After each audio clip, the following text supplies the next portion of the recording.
So my home state of Texas and America are grieving right now, and people want to try to make it political. Well, I'm going to make it political for you, because I also take it personal. A man dressed in black tactical gear and armed with a rifle opened fire inside a church in Sutherland Spring, Texas yesterday. He killed 26 people, he wounded 16 others. They ranged in age from 5 to 72. Our Governor Abbott called it the deadliest mass shooting in the state's history, and it's true. As the gunman left the church, he was confronted by an armed member of the community named Steve Williford and another gentleman named Johnny&Steve, who pursued him in a vehicle. And after a brief chase, the gunman was found dead in his vehicle. The police still weren't on the scene. Now, whether he was mortally wounded in return fire or he died by his own hand is irrelevant. Fire was returned for fire. And we can only imagine what lives might have been saved if somebody in the church had been concealing their own protection weapon. Now, the driver of the pursuit truck, Johnny&Steve, was later interviewed, and he said, "I did what I thought I needed to do. They said that there's been a shooting, I pursued, and I just did what I thought was the right thing to do." And in true Texas fashion, he never even took the toothpick out of his mouth. Now, that in a nutshell is the spirit of Texas. That is the spirit of most of our country. When innocents are attacked by madmen with violence on their minds and destruction as their plans, we have those true patriots that simply do what they feel they need to do. Now, unfortunately, there's politicians and people that want to tell us what we need to do. They think we should be able to just wave some legislative magic wand and suddenly all guns and gun violence are going to disappear. They think that by punishing the tens of millions of legal and law-abiding gun owners that have never thought once about harming another human being will stop the few mentally deranged deviants from committing acts of violence.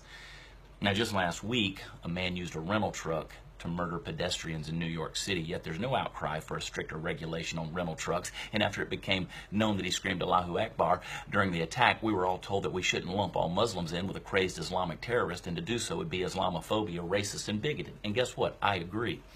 Yet when an avowed atheist madman shoots up a church, how those same talking heads, they want to lump all gun owners and NRA members together as evil and violent. People like Chelsea Handler blame Republicans. And no one yet has mentioned the abject moral decay of our country, the fact that we've demonized everything from praying in schools to the Pledge of Allegiance, all the while glorifying and elevating immorality and social deviance. Look, we're bombarded non-stop with images of violence and gratuitous sexuality on every platform, from a video game to social media.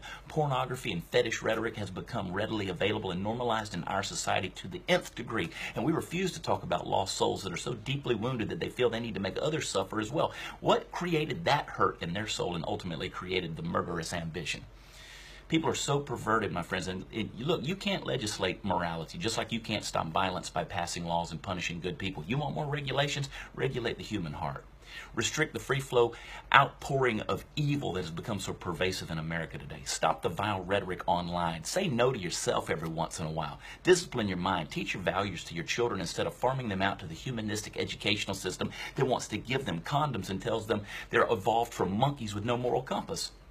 Look, don't let Hollywood disciple your mind, and don't feed off of 24-hour news cycles that have to find something to say so often that they'll just say anything.